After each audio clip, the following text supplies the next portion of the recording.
I wish I could say to you that when you begin a subject such as this, you're quite optimistic that you can find some ready solutions. I doubt that. I doubt we'll be able to agree on everything that is said, and I doubt also whether it'll change the course for some. But my singular goal, therefore, is this. Whatever our worldview, whatever our convictions, because a conviction is different to an opinion. An opinion is something that you have a preference for in a sort of hierarchy of options, and you make your choice this way, somebody else makes a choice another way. But a conviction is that which is actually then, in many ways, rooted in your soul. It is in your conscience. And to change a conviction will involve a changing of who you are as a person. So we're really not talking about preferences or opinions. And so when two worldviews collide, when two convictions collide, the best thing that one can hope for is at least the cordiality with which we can disagree and the civility with which we can interact in the midst of that disagreement. It has been my calling in my life to be in different settings. As a matter of fact, very interestingly enough, I was given a very similar theme to speak at, of all places, in Abu Dhabi, in the United Arab Emirates, at Zayed University just a few weeks ago. Now, the approach there I had to take was somewhat different because it's a completely different religious worldview, and the issues before them are quite significantly foreign to ours. But to be given a hearing, to be given a kind of cordial listening to, and by the faculty and members of pretty senior levels in the country, and to be invited by the Sheikh was itself quite an honor.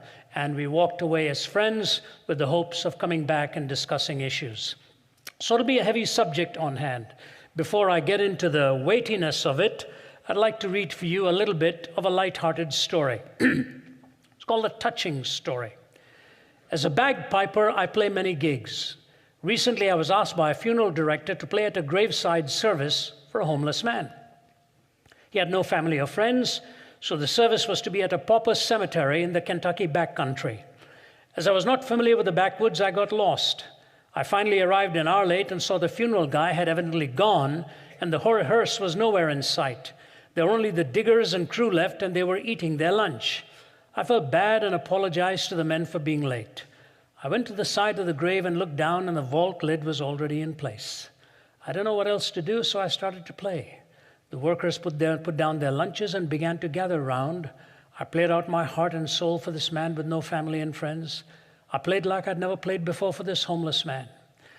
And as I played Amazing Grace, the workers began to weep. They wept, I wept, we all wept together. When I finished, I packed up my bagpipes and started for my car. Though my head hung low, my heart was full. As I opened the door to my car, I heard one of the workers saying, "Never seen nothing like that before, and I've been putting in septic tanks for 20 years.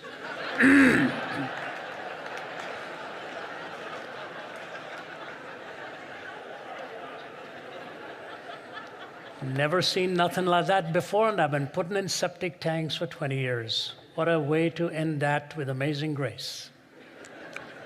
You know, there's nothing like being completely out of touch with what is actually going on around you. You may come away feeling rather elated or rather deeply moved or profoundly touched, only to find out you actually said nothing pertaining to what the people were there about. And it can often happen in talks such as these, or in conference especially, where ideas of truth are dealt with, that you can come away saying an awful lot and not getting to the nerve of what it is we really need to address. I hope I don't make that mistake. But my goal will be to get you thinking and to move you in the direction of trying to understand why we even are at a context like this. Why is it that we are in a setting here in the United States talking about tolerance? Maybe 15, 20 years ago, when the issues were being discussed hotly and debated, it sort of set the stage for where we were to get to in these matters. And now the divisions are rather deep, the sensitivities are right at the core, at the outer surface, and it is so easy to offend. And when you do something like that, it is never done with impunity. The cost can be very heavy when wrong things are said with a wrong motive or a wrong attitude, and especially at an academic arena such as this. So I hope I will do my best to at least get you to think in an area that I think is critical for understanding. I'm coming to this from a Christian viewpoint. I am a follower of Jesus Christ. I came to become a follower of him in my teenage years. I go back in my own background. My ancestors came from the highest caste of the Hindu priesthood. They were called the Nambudris from the deep south. In the middle of my teen years, I began a search because of the emptiness that was in my life. I was always in the minority, one way or the other. Christians are a minority in India, 2 to 3%. I was born in the south, raised in the north. There were a lot of sensitivities at that time, ranging all the way from color of skin to language and so on. When I was the age of 20, I moved to Canada. There were only 5,000 Indians in Toronto at that point. Today, there are 500,000 Indians in Toronto. The whole demographic situation has drastically changed. I'll never forget once getting off a plane in Paris when I was doing my graduate work in Chicago with 45 other students. I was the only non-Westerner in that group. So we got off the plane in Paris, and my professor, a renowned professor of philosophy and worldviews and so on, we got off the plane, and as we were going through the immigration there, the man looked at my passport, and it was from India. And he said, Indians need a visa to get in here. You don't have a visa. I said, well, I'm just with the group, sir. I thought I was here on a historic tour of Europe and so on and so forth. He said, no, we can't let you in. And the toughness that ensued for about 30 minutes as my professor tried to make a plea out of the 45 of us where one was told he could not enter. And finally, my professor did not succeed. For 2 days, I literally sat in the airport while the other 44 did a tour of Paris and the environs, and I had to wait till we got on the plane. And you know, when Tom Hanks did his movie, being situated in the airport, if he talked to me, I could have given him an awful lot of lines of what to do for about 48 hours. What do I do after that? Go back and stop buying everything French? Stop eating their cheese? Stop talking about their cuisine? Never walk into a French restaurant? Is that where you react? No, they were living with some laws. I was not aware of them. I'd not dealt with it correctly. I did what I was told to do, but ended up in that situation. And so you find yourself oftentimes on a fringe looking in from the outside. I was that way with life itself. I was not doing well in my studies, and in India, if you don't succeed in your studies, you're really living in a shame-oriented culture. So at the age of 17, I attempted to take my own life. And there I lay in a hospital bed, for the first time really cracking open a Bible on my own. And that's where my spiritual journey began.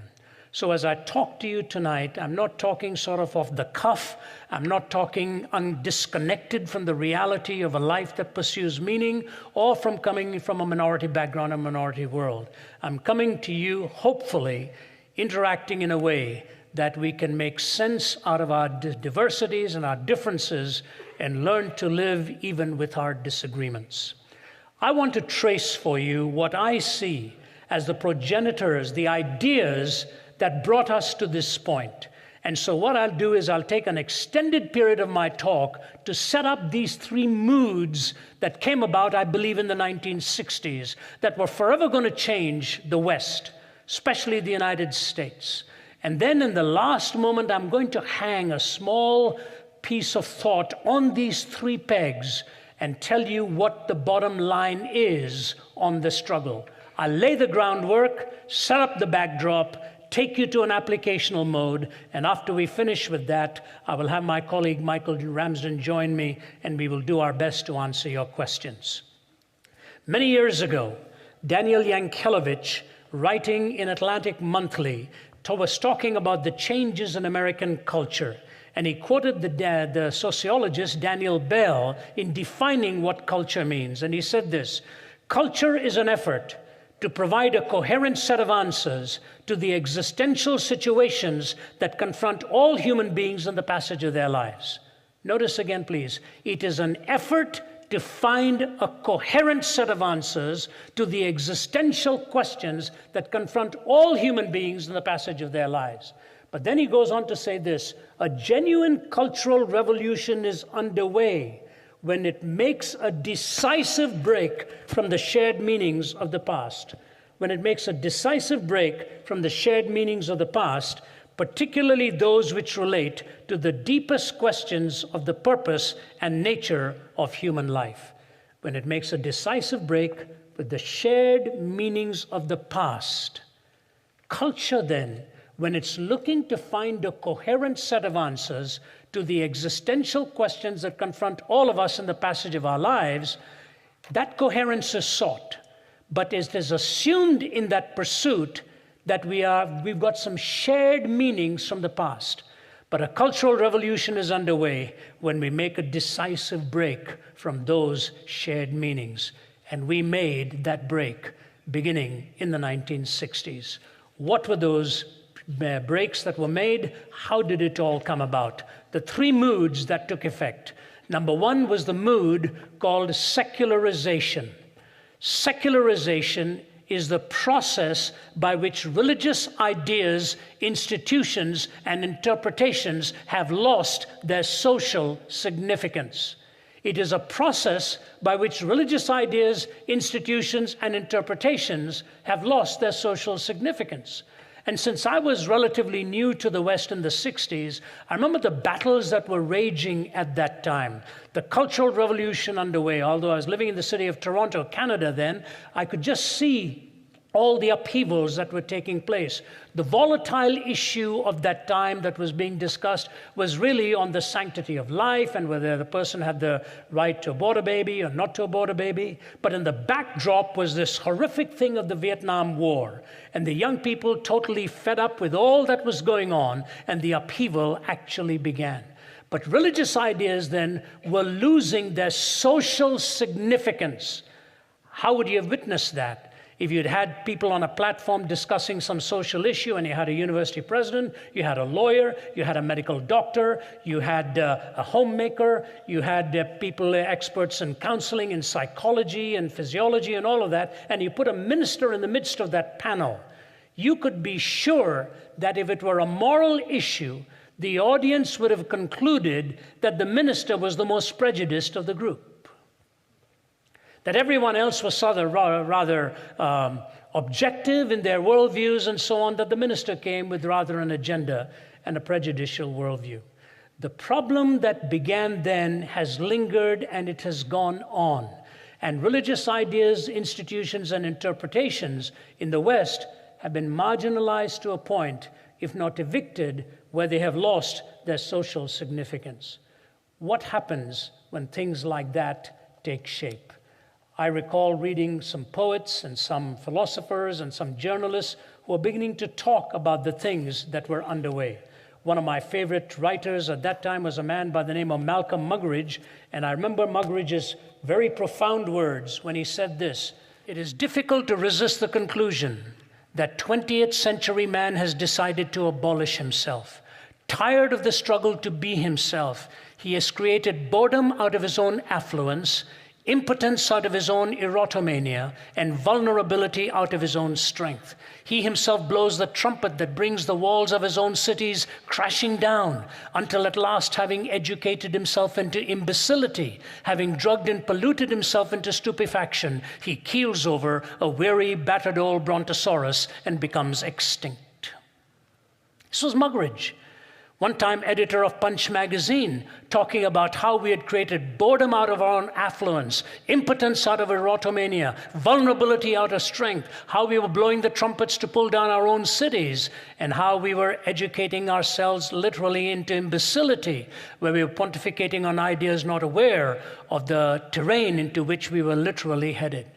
I think it was Huxley himself who said that the dangers that lay ahead of us was that with the increase in knowledge in science and all of that, he said knowledge would become a deadly friend if we did not know where to lay the rules and how to draw the boundary lines for all of these things. It was the English journalist Steve Turner who put it in this way, talking about the 60s and 70s. "We now believe in Marx, Freud, and Darwin. We believe everything is okay, as long as you don't hurt anyone, to the best of your definition of hurt and to the best of your definition of knowledge. We believe in sex before, during, and after marriage. We believe in the therapy of sin. We believe that taboos are the only thing that are taboo. We believe that everything is getting better despite evidence to the contrary. The evidence must be investigated, and you can prove anything with evidence. We believe there's something in UFOs, horoscopes, and bent spoons. Jesus was a good man, just like Buddha, Muhammad, and ourselves. He was a good moral teacher, although we think some of his good morals were basically bad. We believe that all religions are basically the same, at least the ones that we read were. They all believe in love and goodness. They only differ on matters of creation, sin, heaven, hell, God, and salvation. We believe that after death comes the nothing, because when you ask the dead what happens, they say nothing. If death is not the end, and if the dead have lied, then it's compulsory heaven for all, excepting perhaps Hitler, Stalin, and Genghis Khan. We believe in Masters and Johnson. What's selected is average. What's average is normal. What's normal is actually good. We believe in total disarmament. We believe there are direct links between warfare and bloodshed. Americans should beat their guns into tractors, and the Russians will be sure to follow. We believe that man is essentially good. It's only his behavior that lets him down. This is the fault of society. Society is the fault of conditions. Conditions are the fault of society. We believe that each man must find the truth that is right for him, and reality will adapt accordingly. The universe will readjust. History will alter. We believe there is no absolute truth, except for the truth that there is no absolute truth. We believe in the rejection of creeds and the flowering of individual thought.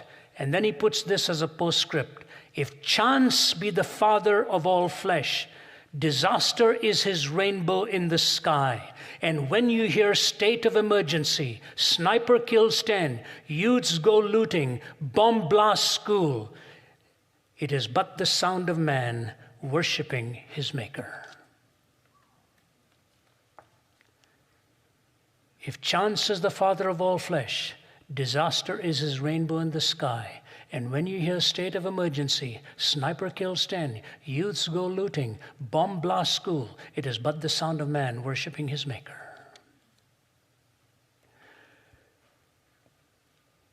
Who would have ever thought that we are living today with dangers in areas that ought to have been the safest places in our towns?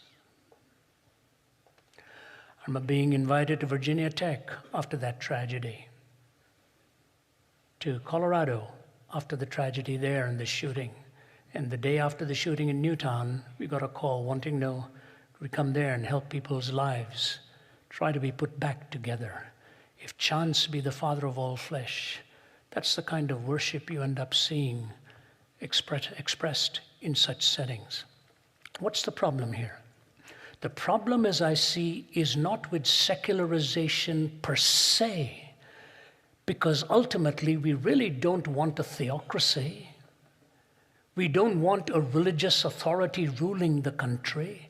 History is replete with pathetic examples of what happened when power was arrogated to those who, instead of representing God, started to play God. Wherever the church became a state church, the exploitation of the masses became horrendous, and the entire French Revolution, as the lid was tightened and tightened and tightened, as Robespierre and Voltaire began to react, when the lid was blown over, so went religion at the same time, because of how they had seen it as abused, and abused so many of its people at the core. Same thing happened in Germany prior to the Reformation. But if secularization comes to mean the eviction of the sacred in the public square, where it's not given a free chance at its discourse, that's when you run into the big problem of what I call necessary definitions. C.S. Lewis, for example, leads us in a solution here, but let me move back a little bit.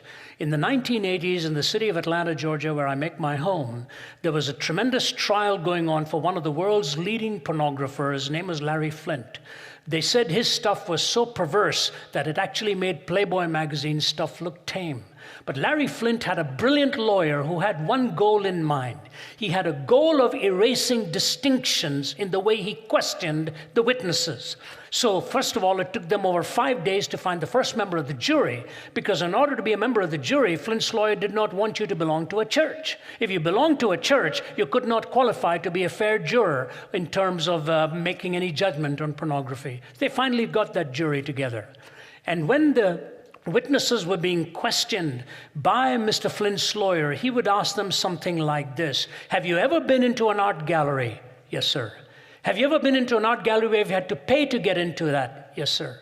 Have you ever been into an art gallery where you've paid to get into it, where you've seen the paintings of undisrobed people by the great masters of art? Yes, sir. Would you please now explain to the jury why you believe that to be art and my client's stuff to be pornographic? And of course, on a witness stand, what are you going to say? You're going to get into a philosophy of art discussion? No, but if you're sitting at a table one-on-one with a lawyer, I thought to myself, if he gave me a chance to talk about this, I would probably have a tough time and would try to. I'm not a philosopher of art by any stretch of imagination, but I did study moralist philosophers and their reasoning and moral theory and so on. And so I would have said something to him like this: do you remember the story of Michelangelo when he began his paintings? And he started to paint disrobed people. His teacher one day looked at him and said, "Michael, why are you doing this?" He said, "Because I want to see man as God sees man." He said, "But you're not God." And a fascinating discussion followed.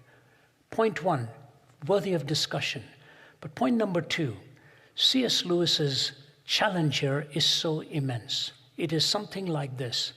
In his philosophical journey to Christ, in an allegorical form, he tells it in the book A Pilgrim's Regress. The reason he calls it regress rather than progress, and this year, by the way, is the 50th anniversary death of C.S. Lewis. He died the same day that John Kennedy was shot. I think Aldous Huxley Lewis and John Kennedy died on the same day, 22nd November 1963. So 50 years have gone by since the death of that great apologist. But in his book, A Pilgrim's Regress, he talks about allegorically how this young man called John was searching for the truth, flirted for a long time with pantheism, and he turned his back upon it, didn't know precisely why. Came to humanism and atheism and the spirit of the age. Something made him terribly uncomfortable. It was only after he found his life in Christ, he said, he took a regressive journey because he had the answers for why it was he had turned away from the other options that were given to him. But at this point in his book, The Pilgrim's Regress, he's in a mountain called the Spirit of the Age, and he's sitting in front of the neuronic stare of he who heads up that mountain, staring down at its occupants, and Lewis pictures himself handcuffed, which is quite fascinating that a man in total liberty is actually allegorically portraying himself as handcuffed, enslaved. And the waiter comes representing the spirit of the age and serves him his breakfast, and he takes a drink of the milk and comments on how nourishing, nutritious it is. And when he finishes commenting on that, the waiter says, "You just call it nutritious, nourishing milk. All it is the secretion of a cow, isn't it? Like urine, milk. One is a secretion, is another secretion." John says, "I didn't know how to respond to this kind of nonsense that was coming, but I just let go." And he said, "Then I made the mistake of commenting on the nutritiousness of the eggs." He said, "Then you should have heard the analogy, and I won't repeat it for you." But as those analogies were drawn, and Lewis is sort of now squirming, having taken those eggs into his system and the milk into his system, and the waiter goes away, and then he says this: "Reason came riding on a horse and rescued me and said, 'You lie because you don't know the difference between what nature's meant for nourishment and what nature has meant for garbage. You don't know the difference between what nature's meant for nourishment and what nature has meant for refuse.'" You see, the man or the woman in front of the lens of a camera, whose body is being used purely to try to titillate the imagination or the fanciful thoughts of a man or woman in front of you there, in order to provoke just the baser instincts and ultimately leave you unsatisfied and insatiable, because what they are pandering to you is not a person. What they are enslaving you to is a feeling that no one person can ultimately satisfy. They are creating you in a hunger. The imagination is assaulted to the degree that no one human being has the capacity to fulfill this kind of a longing. And somebody in front of that camera ought to say, "Sir, don't do this to me." But ladies and gentlemen, here I think is the tragedy when secularism with a capital S has evicted everything that is sacred. and made a free-for-all grab for sensation and feeling alone, it will ultimately eradicate a sense of shame within a culture. Shame is a desperately needed sensation when things are wrong deep within you. Do you know psychiatrists are dealing with the possibility of a medication for post-traumatic stress disorder for those who come back from the battlefield, to give them this morning after pill to help them to erase all the memory of all the trauma they went through? One of their greatest challenges: what if a rapist decides to take it the morning after a rape? What happens to the medication then to dispense it to somebody who can consider to commit criminal acts and yet at the same time want to eradicate the entire memory? Ladies and gentlemen, I want to tell you, you show me a man or a woman or a culture without shame, and I will show you monstrosity in its making. I met a young man in Malaysia who had just escaped from Saddam Hussein's army. He had lunch with my wife and myself. He told me he was taught to do two things in Saddam's army. Number one, to build false passports, and number two, to kill without feelings. He said, I've become an animal. I have become an animal. How to kill without feelings. Secularization can ultimately eradicate shame.